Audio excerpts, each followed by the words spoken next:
see in these positions.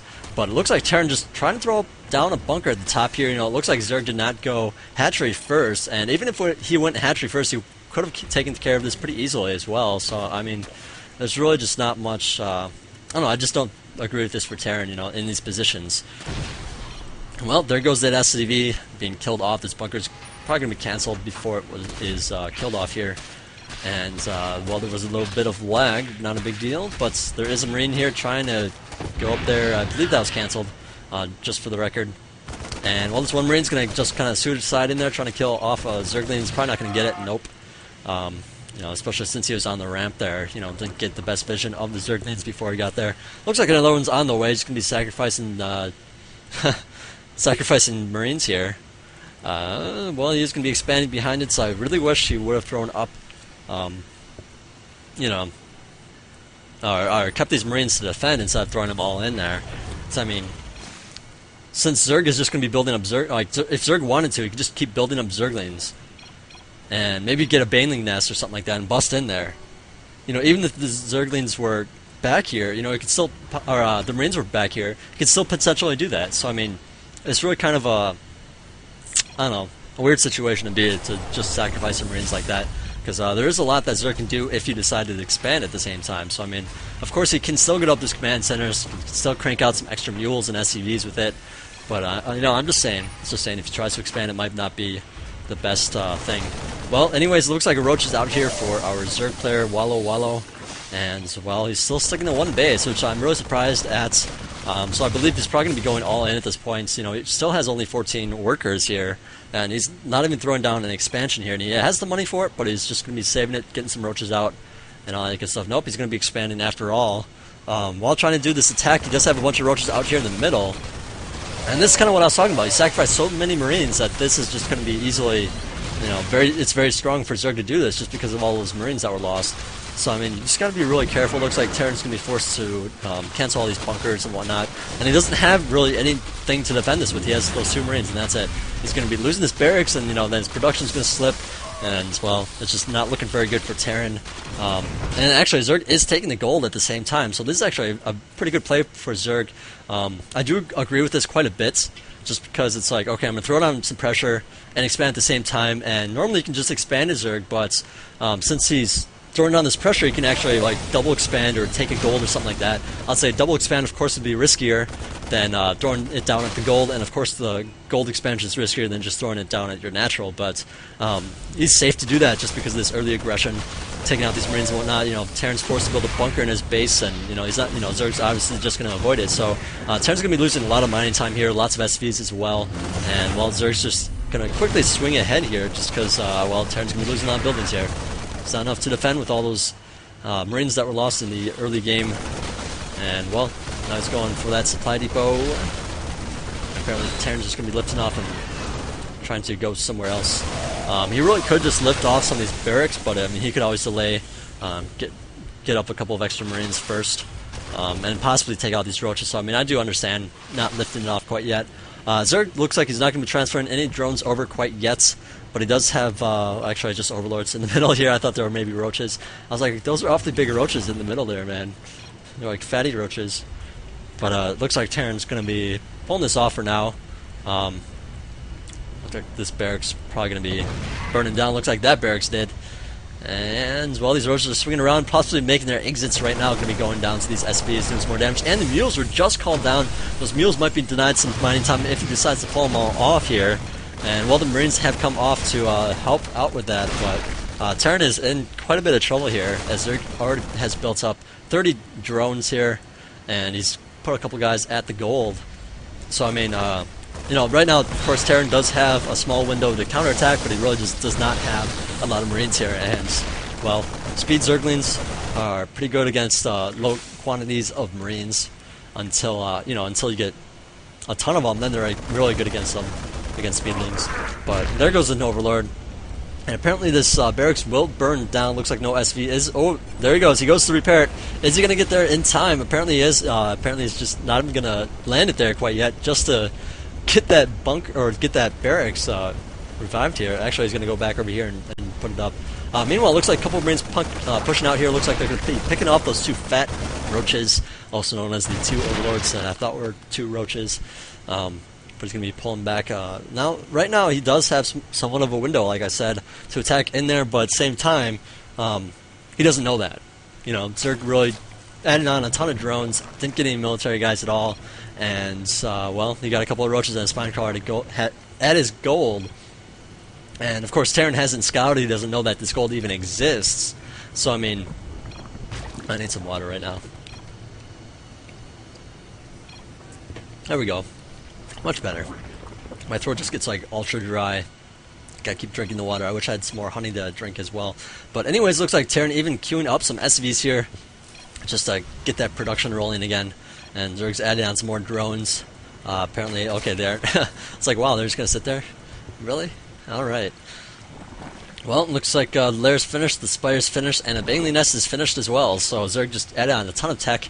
Now, of course, he didn't have a lot of units during all this time. You know, and that is a flaw in the strategy of what he was doing. You know, in his design of, or of his, you know, the idea that he had to get up the gold, get up a bunch of drones, and get tech. That's not really the safe thing to do. You know, you need to at least have a scout out. You know, watch the watchtowers. Have a Zergling or something at the front, maybe send an Overlord in at this time, and see what Terran has. You know, obviously Terran just has a couple of Marines, or a bunch of Marines, I should say, but, well, you should know about it, is what I'm saying. Otherwise, it's not safe to get up a bunch of tech, it's not safe to get up Mutalisk or anything like that, so you really want to scout and see what's going on. And that's a big factor. I think that's what most players don't think about. Like, they think, oh, it's just a coin flip, you know, I'm just gonna, you know, whatever I do, you know, if he blindly counters me, then I just lose. Oh, big deal. You know, that's just how StarCraft is. And no, that's not how StarCraft is. You know, if that happens, it's your own damn fault for not scouting, not knowing what he's doing. That's part of StarCraft. Knowing, realizing, okay, he's got this gas, so he's going to be going faction instead of 2 barracks play, or he's going to be doing this instead of that, blah, blah, blah. You know, so you really got to think about it. So anyways, Neuralist's going to get in here, kill off a bunch of SVs. Marines have come to respawn. Looks like he's doing a good job of splitting them up to make sure that he doesn't lose any that is natural as well.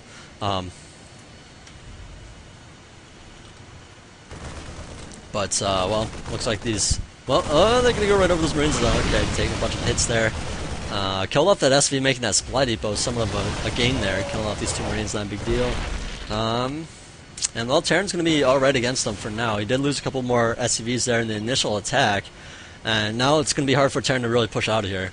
You know, he sees those Mutalisks, he's going to say, okay, if I attack out, I mean, if I come out of my base with all my Marines, either I need a bunch of missile turrets to defend it, or I'm pretty much going all in because if the Mutalisks come out while I'm on the move, I'm just going to die. So it's got to be really careful. Anyway, Zergling's scouting the fronts there, seeing how many guys he actually has.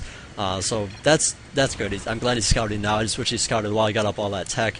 And if you're just adding on units, that's okay. You don't need to scout because you're you're just adding on military stuff. And then maybe attacking in there. Of course, you want to scout before that to decide that, you know, do I want to go military or economy or what, or tech, you know.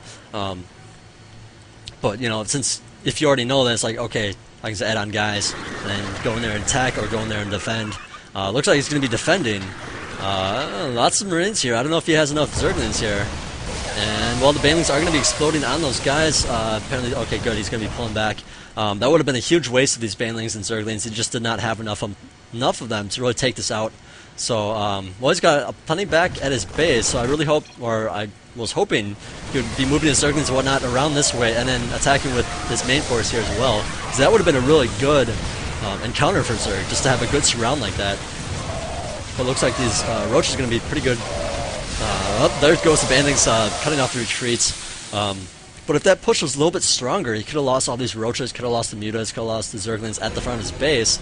And then Zerg could have, or Terran could have just, you know, killed off a bunch of drones, and then by the time he actually got there, you know, he could have lost a bunch of Zerglings and Banelings. So, I mean, you gotta be, I don't know, really careful of when you morph Banelings, when you, where you send your units, because, I mean, the surround is so crucial. I cannot stress that enough. I mean, that's something that my good friend Jake Bake, who was in Grandmasters, apparently didn't make it this season. He's been kind of busy with other stuff lately, but he's always said, you know, it's, you know, how important it is to get that surround off. against Terran. You know, people say, "Oh, Zerg is just 1A and you don't micro at all," and it's not true in 1 bits.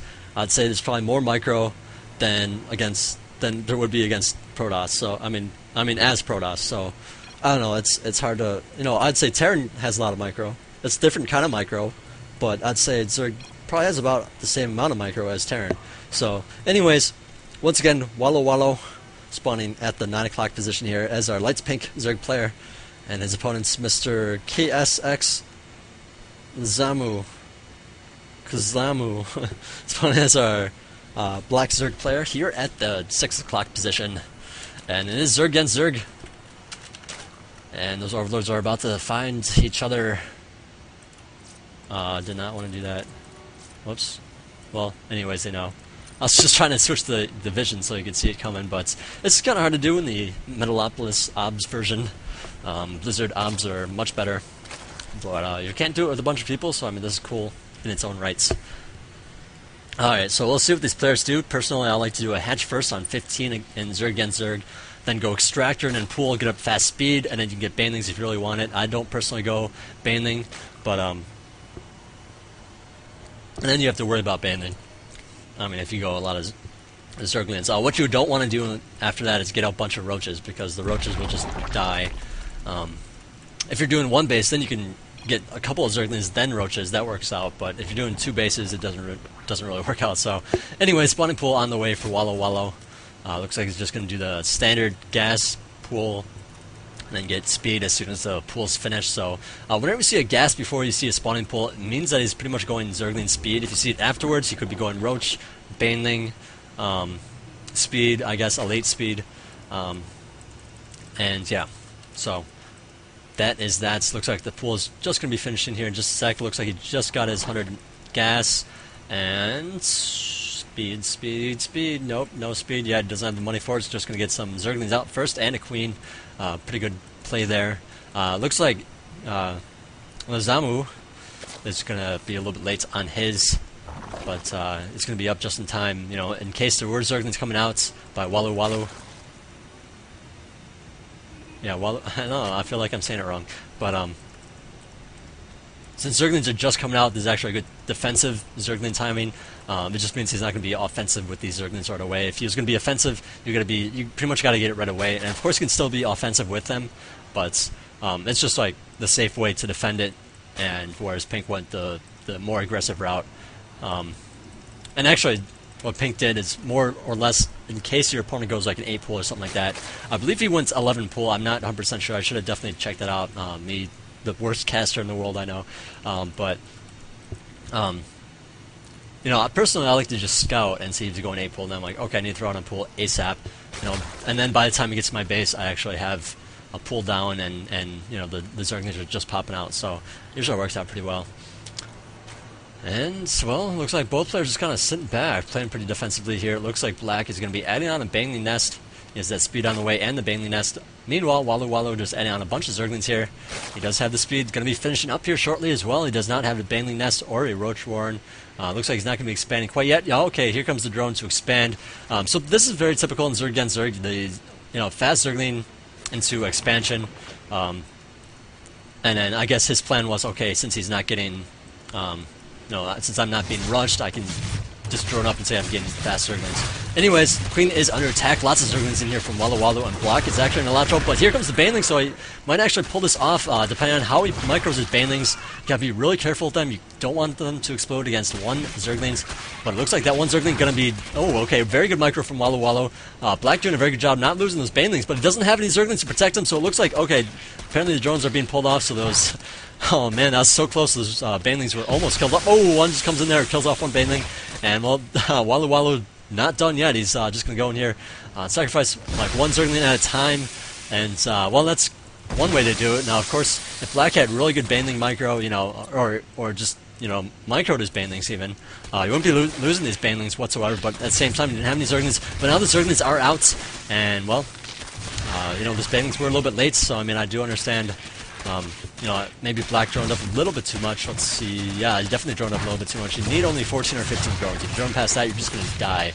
And that's pretty much what I'm seeing right now. Zerglings just get in there doing a bunch of damage. You know, he's able to get up that hatchery with that extra money. Because I mean, even if you don't drone if you drone at 14 or 15, you can still get a hash rate if you're just building Zerglings or drones. You know, you still need, you know, it just costs